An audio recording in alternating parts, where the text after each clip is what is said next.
Hello বন্ধুরা, তোমরা সবাই কেমন আছো? আশা করি তোমরা সবাই ভালো আছো। তো আজকে সোমবার, আমরা সবাই আজকে নিরামিষ আহার করব, যার জন্য আজকে আমরা রান্না করছি মুগের ডাল। তো দেখো বন্ধুরা, আমি কিন্তু মুগের ডালটা আগে ভালোভাবে সিদ্ধ করে নিয়েছি। আর এই সেদ্ধর ভেতরে কিন্তু আমি কয়েকটা কাঁচা ঝাল দিয়েছি। আর মুগের ডাল রান্না করতে তোমরা সবাই জানো যে আদা লাগে, তো আদাও আমি এই সেদ্ধ করার সময় দিয়ে দিয়েছি। অনেকে আবার মুগের ডালটা ভেজে রান্না করে, কিন্তু আমি আজকে কাঁচা মুগের ডাল রান্না করছি। তো কিভাবে রান্না করছি চলো তোমাদেরকে দেখাবো। তো রান্না করার জন্য যেহেতু আমার আগে থেকেই মুগের ডালটা সেদ্ধ করা হয়ে গেছে, এবার আমি ডালটা ফোড়ন দেব।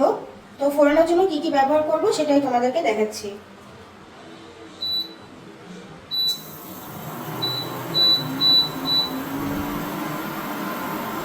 যেহেতু আমি ইন্ডাকশনে রান্না করছি, তো ইন্ডাকশনে রান্না করতে কিন্তু খুব বেশি সময় লাগে না। আর আমি ইন্ডাকশনটা অন করে দিয়েছি। আর এখন দিয়ে দেবো হচ্ছে আমি তেল। আর তোমরা যারা নন স্টিকে রান্না বান্না করো, যারা কিন্তু তোমরা জানো যে এই নন স্টিক প্যানে রান্না করতে কিন্তু খুব বেশি তেলের প্রয়োজন হয় না। আর অবশ্যই আমাদের তেলটা পরিমাপ করে খাওয়া উচিত। তো আমি সামান্য পরিমাণে তেল দিয়ে দিয়েছি।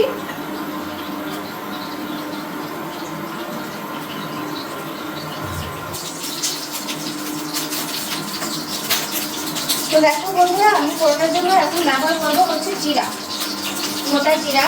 তো যেহেতু এটা বাজারে খোলা অবস্থায় এটা বিক্রি করা হয়, আর আমি বাজারে কোনো জিনিসের আগে ব্যবহার করি না, যার জন্য এটাকে আমি ধুয়ে নিয়েছি। আর আমি আমার পরিমাণ মতো নিয়েছি। এখন আমি এটাকে তেলে দিয়ে দেবো। আর দিয়ে দিচ্ছি শুকনো মরিচ। শুকনো মরিচটাও আমি ধুয়ে নিয়েছি, এটাকেও আমি দিয়ে দিলাম। আর দিয়ে দেবো তেজপাতা। এখানে আমি একটা তেজপাতা নিয়েছি, এটাকে আমি ভালোভাবে এভাবে কুচি করে দিয়ে দিচ্ছি। এবার আমি কিছুটা নাড়াচাড়া করবো।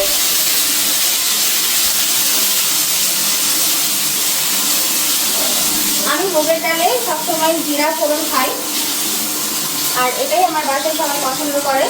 তোমরা কে কেমন ফোড়ন খাও মুগের ডালে, এটা কিন্তু অবশ্যই আমাকে কমেন্ট করে জানাবে। তোমাদের রেসিপিও তাহলে আমি আমার বাসায় ট্রাই করে দেখব।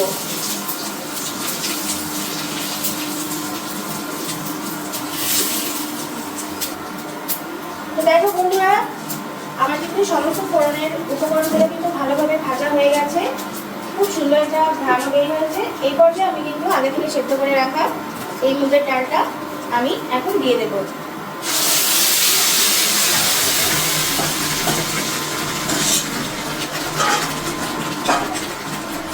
আর দিয়ে দেবো পরিমাণ মতো জল।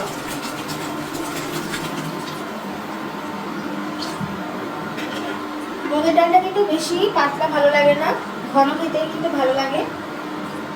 তো আমি আমার এখানে পরিমাণ মতো, যতটুকু পরিমাণে আমি ডালটা রান্না করবো ততটুকু পরিমাণে আমি জলটা দিয়ে দিচ্ছি, যেহেতু এটা এখনো জাল হবে। আর আরেকটা কথা বন্ধুরা তোমাদেরকে বলি, ডাল যত বেশি জাল হয় তত বেশি কিন্তু ডালের স্বাদটা বেড়ে যায়। তো আমি আমার এখানে পরিমাণ মতো জল দিয়ে দিয়েছি। আর রান্নার এই পর্যায়ে আমি দিয়ে দেবো হচ্ছে লবণ আর হলুদ।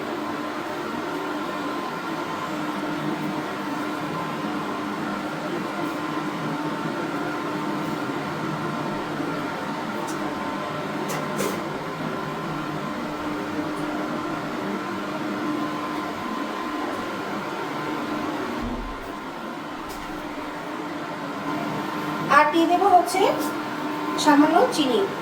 তোমরা নিরামিষ রান্নাতে কে চিনি খাও জানি না, কিন্তু আমরা কিন্তু নিরামিষ রান্নাতে চিনি খাই।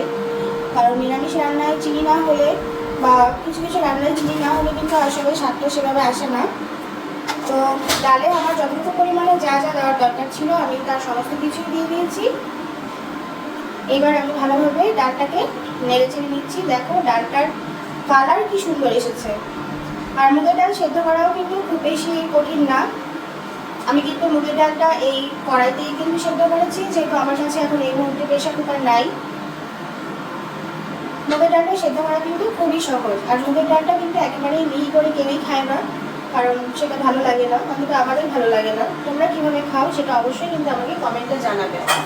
তো আমি এখন বন্ধুরা অপেক্ষা করবো ডালে ভালোভাবে বলক আসার জন্য।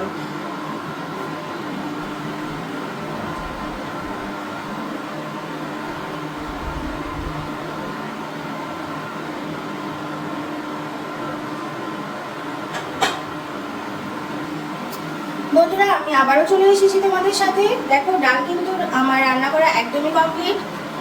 আমি ঠিক যতটা ঘনত্ব চেয়েছিলাম ডালটা কিন্তু ঠিক ততটাই ঘনত্ব হয়ে গেছে। আমি কিন্তু এর থেকে আর বেশি ডাল করব না। বলতে গেলে আমার ডাল একদমই রান্না করা কমপ্লিট। আমি যেভাবে তোমাদেরকে এই কাঁচা মুগের ডাল রান্না করা দেখালাম, তোমরা অবশ্যই বাসায় কিন্তু ট্রাই করবে এবং কমেন্ট করে আমাকে অবশ্যই জানাতে কিন্তু ভুলো না যে তোমাদের রেসিপিটা কেমন লাগলো।